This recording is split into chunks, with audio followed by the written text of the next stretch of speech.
In this shop talk, we explore the fate system. You submit the questions, we discuss them here. It's a conversation starter, not a definitive answer. I'm Jeremy, I've got Tim with me. Tim, do you have a question for us? Yep. So Jeremy wanted to talk about weak aspects, specifically safety nets and redundant troubles. So what are the safety net aspects? Oh yeah, this is one of mine. Okay, so weak aspects, right? Safety net aspects, what are they? They're an aspect that is always relevant, basically. It's consistent with every single situation your character is in. So if your character is a jumping plumber and you've got an aspect, I must save the princess, that would be a safety net aspect. So why is this bad? Or why is it a weak aspect? It's weak because, first of all, it fails to foreshadow anything. It's not highlighting any specific moment, because everything you're doing is to save the princess. So it's unclear when to invoke it. You never know when you need to spend the fate point to kind of make that relevant, if it's always relevant. Second reason it's weak is because when you do invoke it, it doesn't add anything to the scene. So imagine you're trying to jump over some great chasm and land on a mushroom on the other side. And you're saying, okay, I really need to make this jump, so I'm going to invoke I must save the princess, because if I don't make this jump, I can't save the princess. So now instead of jumping over the pit, you're jumping over the pit exactly the same way, except now you must save the princess. But you had to save the princess before anyway, that's why you were jumping out, so nothing's different. You're paying a fate point, but nothing's happening in the fiction. And the third reason is because when you do invoke it, it just feels hollow and it feels a bit convenient, like you're doing it just for the mechanical benefit. There's no narrative reason why that aspect is special in this moment. So that makes it kind of weak. What's the solution to this? I think it is that before you make an aspect, when you're doing session 0, when you're doing your character, or when you're creating an advantage, like anytime you're making any aspect, start with a moment you want to foreshadow.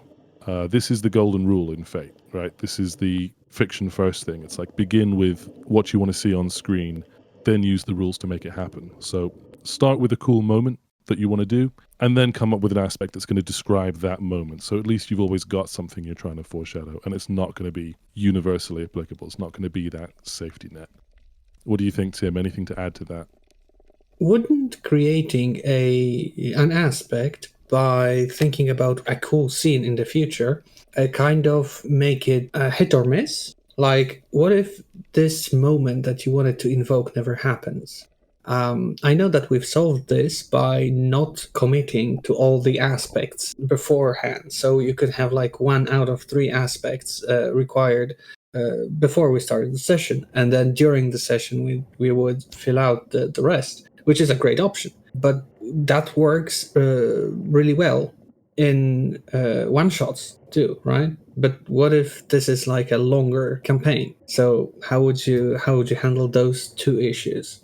One of longevity, and 2 of not knowing what kind of scenes might actually happen.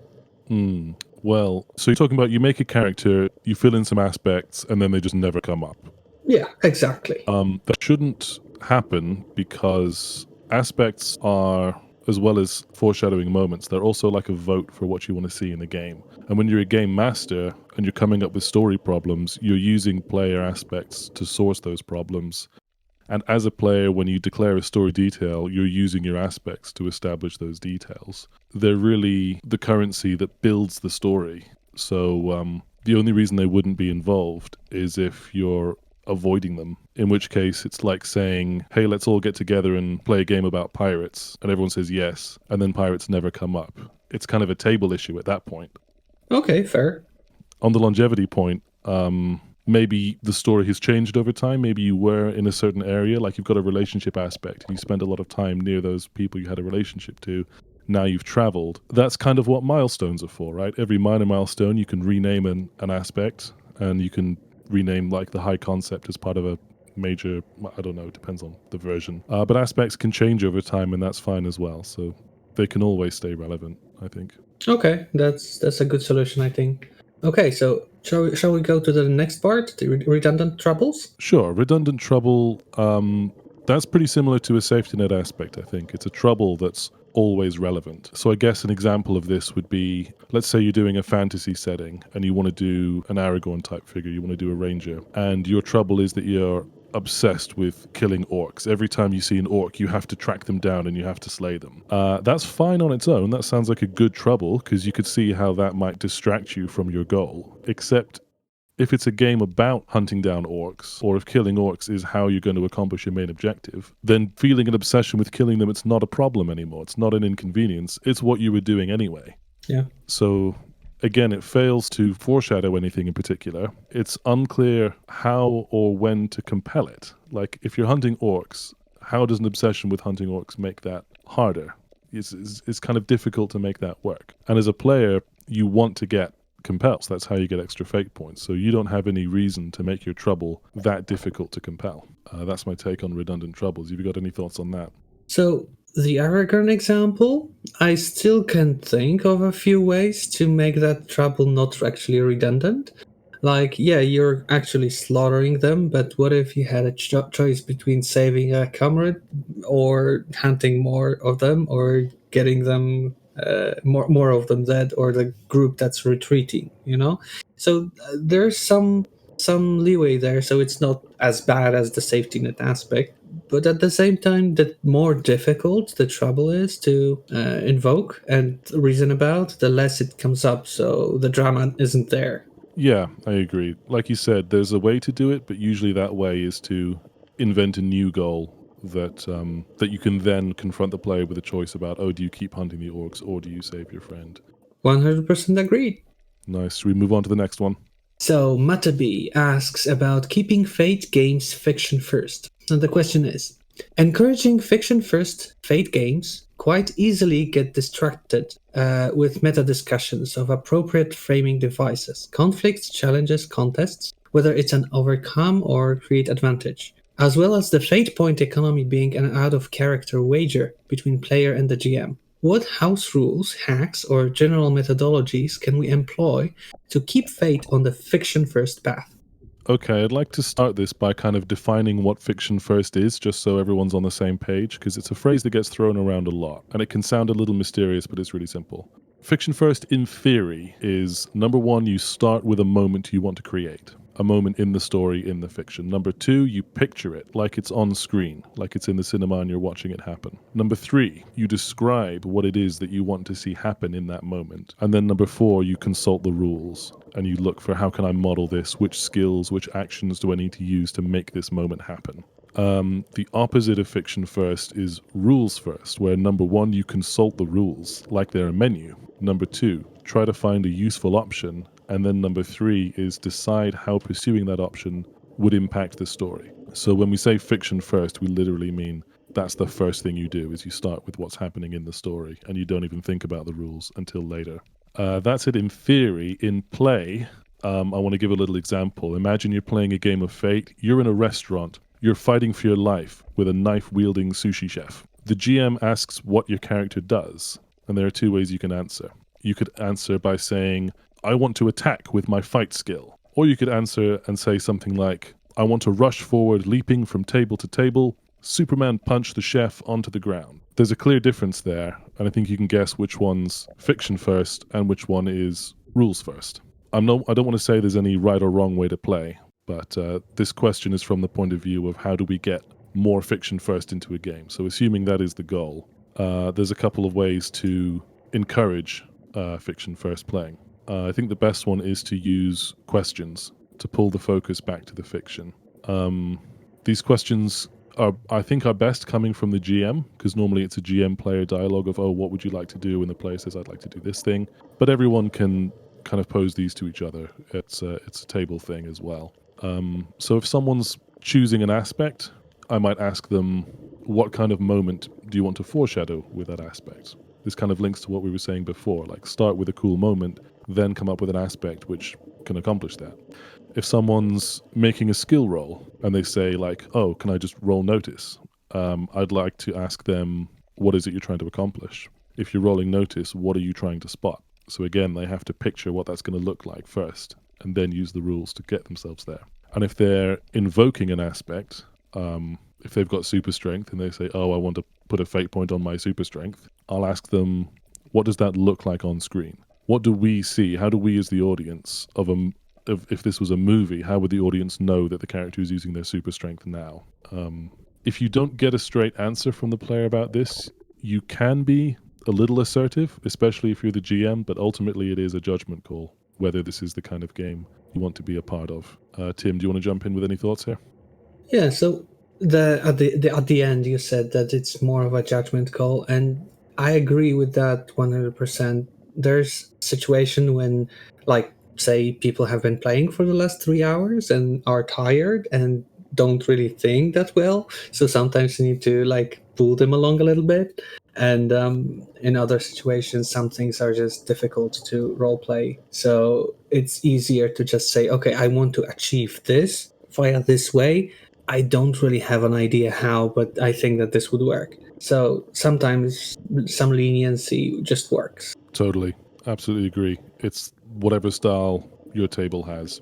I've got a couple of points that might help if you are a player and you want to play in a more fiction first way, but that's just not natural to you and you want to get better at this. It's kind of the steps I said before. It's you've got to begin with a moment that you want to create, and you've got to picture it like it's happening on screen, like you're in the cinema and you're watching it. After that, you've got to describe what you want to see happen to the rest of the group. And after that, you and the GM figure out together what rules to use to make that happen.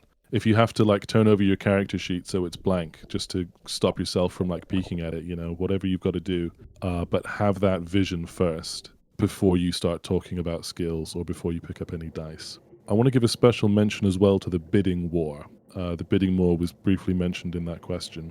What is the bidding war, for anyone who doesn't know? It's an opposed roll between two characters where both characters are invoking aspects to try and trump each other's total. So this could be free invokes, this could be spending fate points, but kind of both sides are escalating until ultimately there's one winner. This is a real pressure point of the fate system where it can easily descend into math games and the story can get totally forgotten. So here's my advice for the bidding war. Consider saving your invokes, first of all. Don't get into the bidding war in the first place. If an NPC has a big role, let them be awesome on their turn. Let them have that big role. You can probably take the hit. And then you can wait, and on your turn, you can be awesome. And you can spend all your free invokes, and the NPC won't have anything left to oppose you with. Because if everyone spends every invoke and it's a zero sum, it's kind of a waste, right? A fate point and an invoke, these can create dramatic moments, these can change the narrative. But if you spend them to cancel each other out, you've just lost a lot of potential. Yeah, so connected to that, when you have this bidding war, right, you want to see something happen. Say a person wants to stop a horse from running someone over, right? Now, what happens if you lose, right? You want to achieve something, but you're only thinking, if you're only thinking about how this will be good if it succeeds, then when it doesn't, for any reason, this kind of throws a wrench into your spokes, right? So, how would you solve this problem? Do you simply expect people to think, okay, this is how it looks if it works, and this is how it looks if it doesn't? Or do you have a different solution for that? Well, if losing is going to be boring, you shouldn't be rolling in the first place. So you won't even get into the bidding war. So whoever this horse is trying to trample over, or wherever this horse is going that you're trying to stop them from going, it has to be interesting and exciting if the horse manages to get there. And it also has to be interesting and exciting if you manage to stop the horse. So it's important that the situation has stakes. Like if it's just a random horse and it doesn't really matter, it's going to be boring whatever happens, right? So it has to be interesting and exciting in the first place. Assuming you are in that situation where you think, oh, if this horse gets away, it's going to be terrible and dramatic and that's exciting. Or if we get the horse, this will be like a huge win for us and this is going to help us do other things. And so you're in the bidding war. One thing you can do to keep it exciting is to have every invoke change something about the scene. Like if you've got a free invoke on your lasso, and invoking your lasso isn't just a +2 to the roll. Like there's something different now. You've thrown the rope at a horse, and if you succeed, you're tied to it, and maybe the horse is pulling you down the street now, right? Not because it won the roll, just because that's what would happen in the fiction. Or maybe if you fail, you've lassoed something else. You pull it, and you've pulled a person over to you. Maybe someone you don't want to get close to.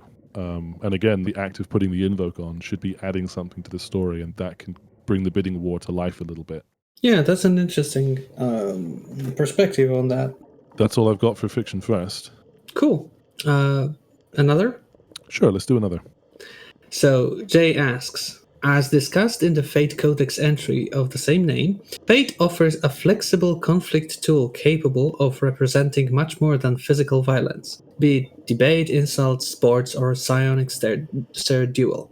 If it's a conflict, it's on the table. What types of non physical conflict have you seen or would like to see, and how would you make it work? That's a broad question. Let me think about what a conflict is, because the rules will say that if people have the intent and the ability to harm each other, then it's a conflict. I take that with a grain of salt. I think of conflict as one of several pacing mechanisms. But for me, what sets a conflict apart is that it tends to be quite long in duration, especially if the players are fighting someone who's roughly equal. It takes a long time to take someone out of a conflict. And they tend to be slow paced as well, because they're kind of going moment by moment, blow by blow. They're good for the climax of a story, but too many of them and it really can affect the pacing. But as far as unusual conflict ideas go, I do have a few that I would love to if they came up in a game. I've always liked the idea of a meta conflict. So the characters are on the ground doing their thing, but there's an overall conflict going on between two factions. Maybe you've got a castle, maybe you've got an army trying to siege the castle. And the players might be in the business of creating advantages for one side or the other. But every scene, maybe, or whatever frequency you choose, the castle or the army is going to roll and attack against each other, and they'll lose stress and they'll take consequences. And it's kind of this big thing that's happening above and around the players. A conflict like that would make a great context for a lot of player action. A couple of other ideas I'd like is maybe a James Bond style long drawn out poker game. And I'm thinking of Casino Royale here, because you can have action at the table, or you can have someone being jumped and beaten up in their hotel room between stints of playing, and it can be a week or it can be a month of in-game time, and it's all just one conflict. I think that would be a fun use of the rules as well. I think that's it. I think we're good. Are we good? Yep. All right. Thank you to those who submitted questions. You can submit your own questions on the Discord or here in the comments, assuming this is going to go on YouTube.